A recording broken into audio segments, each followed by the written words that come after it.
What's up guys, welcome to TechTube HD, and today I'm going to show you how to make your OnePlus 7 transparent. Just kidding, this is just a wallpaper.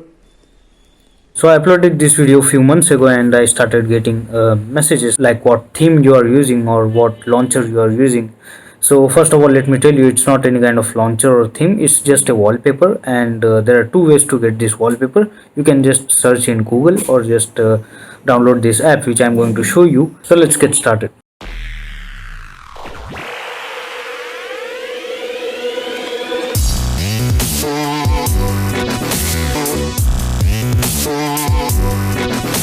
So go to Play Store and download this app, and once you install this app, search for phone internal and you'll get these two wallpapers, and once you start sliding you'll get similar wallpapers, and all you have to do is just hit set and wallpaper,